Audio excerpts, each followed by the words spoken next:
So I've been seeing a growing sense of nostalgia towards Modern Warfare 2 lately. And look, I get it. I had some really good times on that game. I think I had over 20 days of playtime on it. So I definitely get it. And it's now about 10 years old, so it makes sense. But there's been a specific aspect of this nostalgia, something in particular that I see people get really sentimental towards that kind of confuses me. And it confuses me for a few reasons. It's basically this idea that people have of like, oh, I miss those old COD lobbies, you know, where you could say anything to people and no one would try to cancel you. The snowflakes of today wouldn't survive in a lobby like that. Yum, yum, yum, yum, yum, I eat dick all day. Yum, yum, yum, yum, yum. Recently, YouTube recommended me a video that was essentially Modern Warfare 2 nostalgia jack-off material. And some of the comments on that video basically echoed this feeling I'm talking about.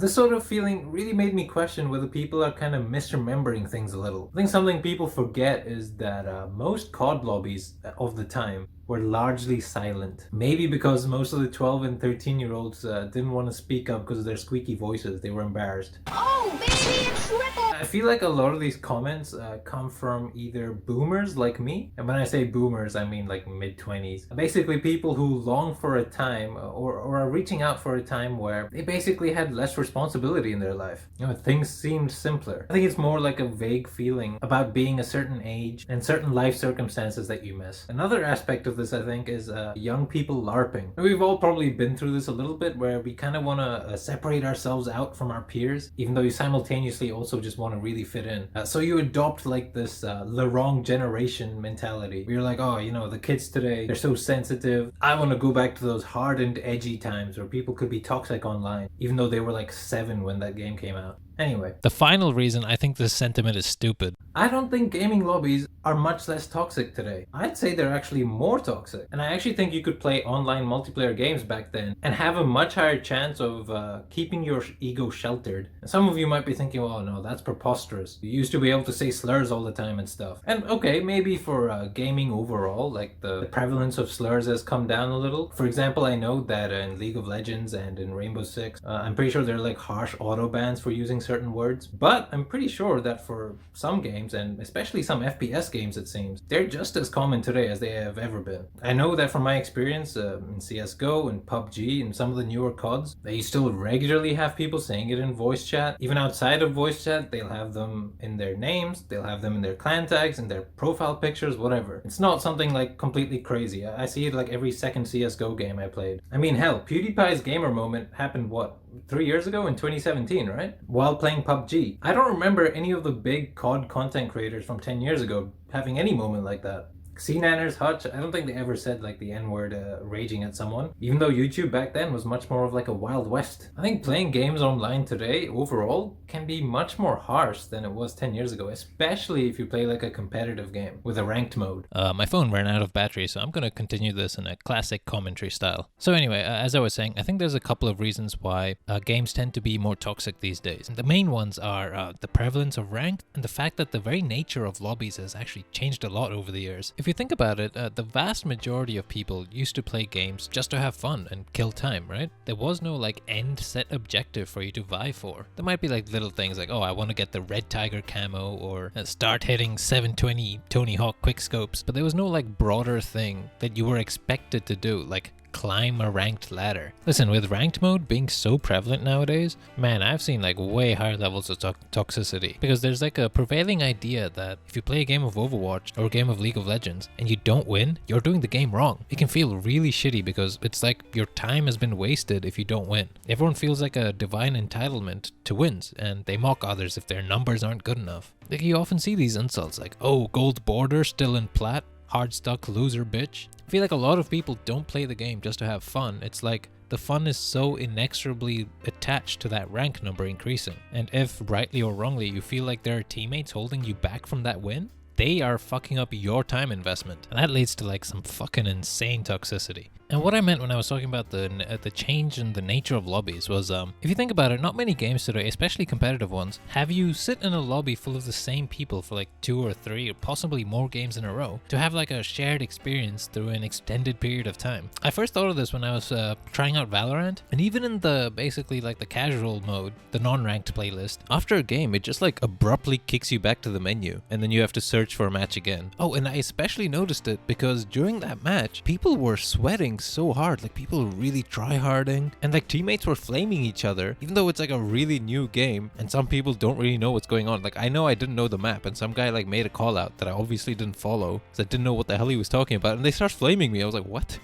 It's like calling me like an autistic fucking retard, all sorts of shit, right? I mean, I don't really mind. I find it mostly funny, and then I get to hit them with a, "Are you okay, bro? Or what's going on?" In fact, if I'm like really tilted, I usually will just like bottle it up or like mutter to myself, or maybe whine about it with a friend I'm talking to. I usually don't really start flaming people because I know there's no point. But if they start flaming me, it actually usually calms me down. I don't know, for whatever reason, it makes me stop caring about the game so much, and I just start focusing on being a really smug asshole. It's like having a fun side objective, basically trying to make my teammates even more mad. I don't know, I find pleasure in that. So anyway, with the way the lobbies work now, it's lost a lot of the sense of like community around a game. You're just playing with like 10 other strangers, and then once the game's over, you'll probably never see them ever again. And you add that on to the sort of culture that ranked mode cultivates, which even seeps through in casual playlists. And yeah, it just turns games into like this breeding ground for insane toxicity. Particularly so because games today tend to be much more team oriented, like you need a team all pulling their weight to do well. So as soon as things go wrong, people start blaming each other. You know, everyone is there kind of with a job to complete, whereas back in the day, lobbies tended to be much more lighthearted. And I do kind of miss that, but I'll be honest, like I prefer the way things are today. Like I enjoy the fact that a lot of games have a ranked mode. So anyway, yeah, this idea that games used to be way more toxic is, I think, just a complete delusion. And it's just really weird to me that some people seem to revere or place on a pedestal like this extreme toxicity. I don't know if that's like a healthy attitude to have, even if you grant that they might be right, which I don't think they are in this case. You see this like in sports punditry as well.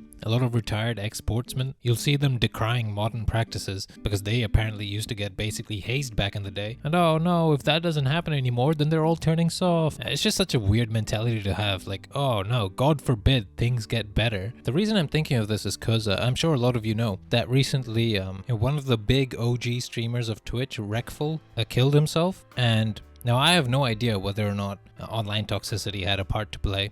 If I had to guess, I'd say probably didn't. Just because of what little I did know about him, it seemed like he's had really bad mental issues for ages. But regardless, it does seem to have sparked a conversation about how people interact with each other online. And it's really weird to me that it took a person literally killing themselves for some people in some communities like LSF to start questioning some of their behavior. To be like, huh, you know, maybe these people that we talk so much shit about are human beings too. Maybe we shouldn't start circle jerking really hard about how they're horrible, disgusting pieces of shit because they did like one slightly bad thing. I don't know, like I'm not perfect, like I'm guilty of doing some toxic shit from time to time, but man, like some threads I see on basically every platform like blows my mind with how overboard people go for like some pretty innocuous shit. LSF being one of the worst offenders of this. And it's not like one thread and they're done. It's like they'll clip a bunch of streamers that push that narrative as well, and they'll just shove this shit, beat that horse to an absolute pulp. I talked about this a little bit in my Alinity video from a year ago, and it's really funny seeing that she's having kind of like this redemption arc on that subreddit now.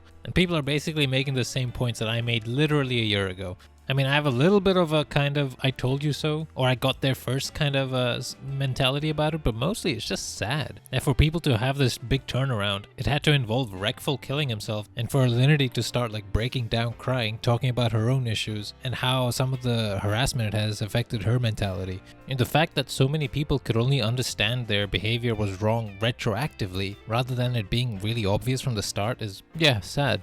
And like some YouTubers need to hold their hands up here too, because holy shit, even to this day, she gets like insane videos made about her.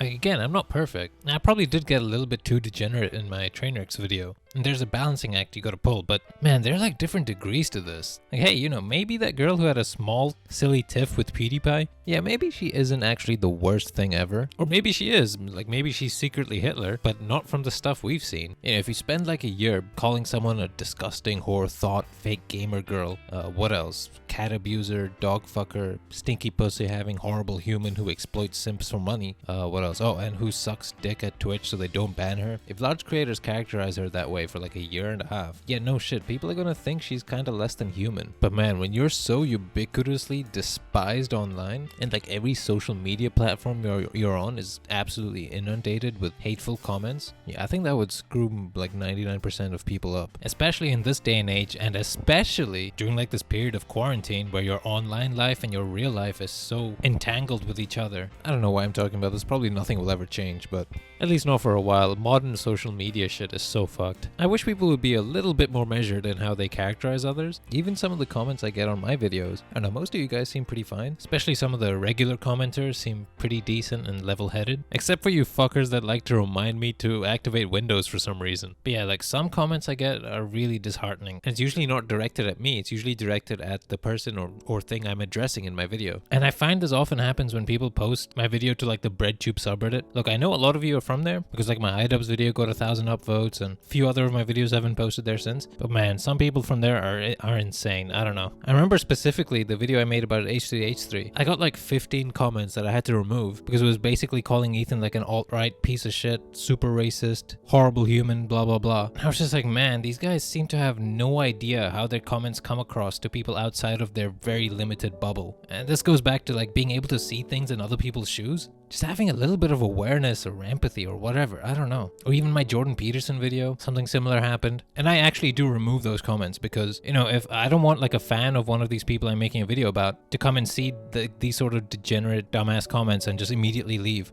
It would just turn them off from actually considering what I'm saying. But yeah, anyway. Also, it goes without saying that like very false or like wildly unfair narratives about people really bother me. Because I know that I would hate to be placed in a box that I'm certain I don't belong in, you know? Okay, anyway, I'm not sure how I went from Call of Duty to this, but I'm just like whining, I guess. My exam's just finished, so the plan is that the uploads get more regular, or at least I'll do more of the high effort stuff. But who knows if I'll actually go through with it.